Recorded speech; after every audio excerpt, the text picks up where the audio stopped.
So let me begin by quoting from Robert Kaplan, who said that the global center of gravity has immeasurably shifted from Eurasia to Indo-Pacific, where the arena for conflict and competition is inherently maritime. So therefore, the focus on maritime security and maritime cooperation is understandable. That's where the future destiny of the world, as indeed of this region, will be decided.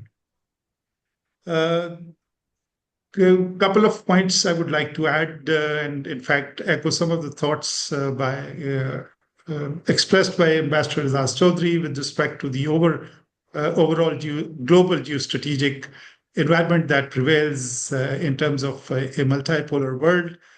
For my own comfort, I think the political influence that EU as one of the strategic poles of the world, particularly in context of South Asia, could have been a little more than what it has been so far. Secondly, 3 other trends or drivers that are driving the global geopolitical agenda are obviously the onset of disruptive technologies and the ensuing impact on political and economic and social landscape of the world in foreseeable future of about next 10 years or so, where there will be a major disruption, especially as AI establishes its stranglehold over the global affairs. The other I wish to point out is the aspect of Islamophobia, unfortunately, in some of the countries within the European Union, which rings an alarm bell not only in Pakistan, but also across the Muslim world. So therefore, that is another consideration. The third, I wish to re-emphasize on 2 points already mentioned with respect to cybersecurity. The threat of global networks through cyber attacks emanating from maybe from friendly countries or from even from the enemies and so on and so forth. And the last is perhaps I would like to re-emphasize the impact of climate change that Pakistan is suffering despite contributing less than 0.5% of greenhouse gases emission to the global, in the overall global context.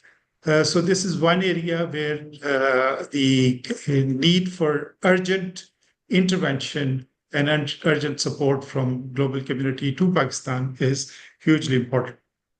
It is paradoxical, as Ambassador Azaz pointed out, that a relationship between the least integrated region versus the most integrated region, the EU, which had enjoyed peace and benefits of globalization for the last 2-3 decades following the demise of unipolar world in 2001. It's a model which everybody across the world for a rule-based order. It was a model that was to be emulated by the entire world. Unfortunately, of late there has been the recent upheaval with respect to Ukraine crisis, and then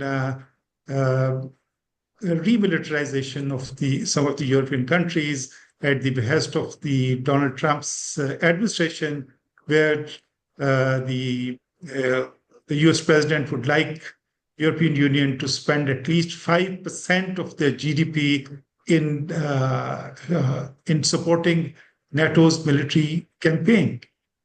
So therefore, as obvious from the Professor Louis Storm narrative as well, I think both EU and the West and the US sees the South Asian region through the prism of Indo-Pacific strategy, largely with a view to contain the ever-growing influence of China, whether that is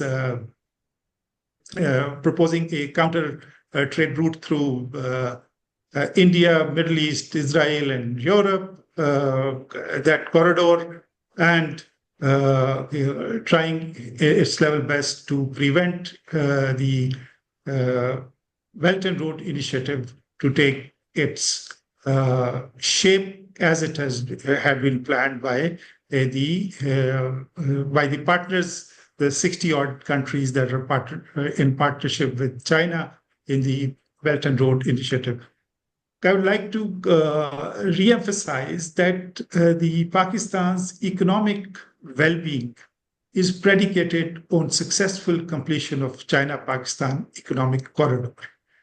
Therefore, in a shift of policy, Pakistan and both Pakistan and China welcome investment from the West, from the Middle East, from the Central Asia, to come and invest in the special economic zone. So therefore, for us, the economic well-being is predicated on successful implementation of China-Pakistan economic corridor with an all-inclusive. The second strategic compulsion for Pakistan is to integrate with the region of Middle East and Central Asia, having more or less given up on a fascist regime on our eastern borders, which happens to be a strategic partner with the West in a number of frameworks of Quad and so many other frameworks. So therefore, for us, integration of South Asia, Afghanistan, Pakistan, and Middle East, the current situation vis-a-vis Iran notwithstanding, is the way to peace and stability in this region. A word about maritime security cooperation. Pakistan has been at the forefront in the collaborative efforts of the global community, and having commanded the Combined Task Force as part of the Coalition Maritime Campaign Plan, and having seen to it that thanks to the vigil maintained by Pakistan Navy in partnership with others and undertaking recognized maritime domain awareness campaign to maintain peace and stability in this region and protection of slots. Thankfully, there has been no terrorist incident, and by and large, there has never been a disruption in the global trade. And we understand that the global community, in particular China and India, Korea, and EU, depend on the POL supplies and the trade which passes through crisscrosses the Indian Ocean. So maintaining security in the maritime arena is a core national interest of Pakistan, as indeed it is with the EU. I think the professor mentioned cooperation with the Indian Fusion Center. May I also inform that we have a joint maritime information and coordination center where all the stakeholders, intra-Pakistan and at least 20 other countries, have a direct link to be able to share maritime picture with each other. And I think EU could do well in perhaps undertaking a similar arrangement. Obviously, the relation between Pakistan and EU are multifaceted. EU remains the second largest trading partner, and GSP1 status is hugely important. We are thankful to EU for their development cooperation and human capital development and their help in science and technology. I feel there is a possibility of increasing political and security cooperation But on the security cooperation, I would like to mention for the past a decade or so, the access to military technology, which was available to Pakistan, with Pakistan having imported a number of platforms and technology from Sweden, from France, from Germany, and so on and so forth.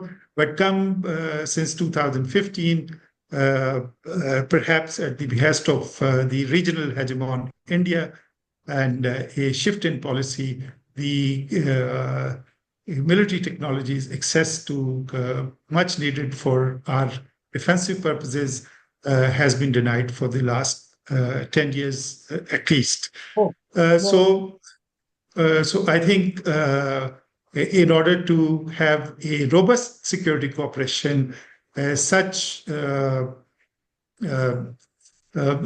singling out Pakistan for the line of technologies needed for our territorial and other sovereignty issues, I think that is one area we could do that. Another area where I think Europe is beset with aging population and obviously, understandably, immigration issue.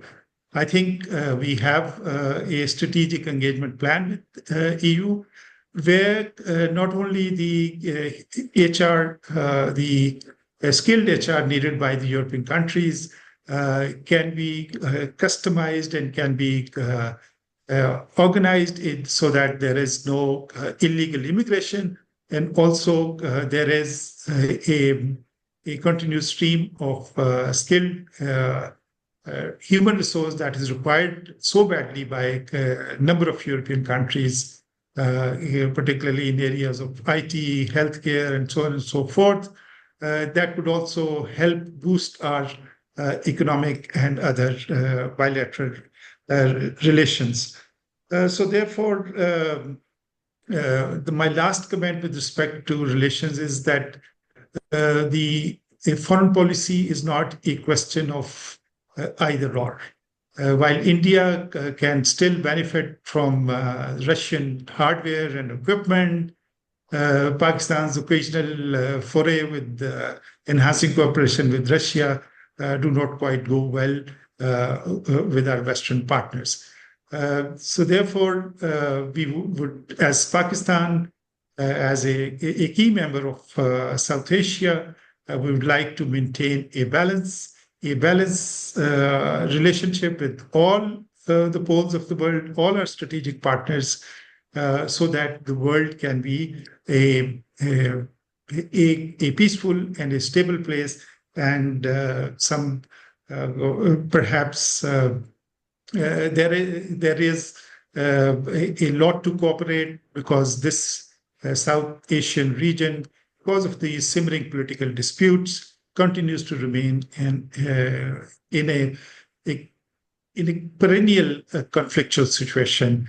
And I think with the EU, with their influence that they can exercise on a number of countries, most notably on India, I think the key issue of Kashmir, if it gets resolved, I think the over 2 billion people of South Asia can breathe a sigh of relief and propel more than 50% of people below the poverty line to a more prosperous future as a region and within the countries. So I thank you all for patient listening.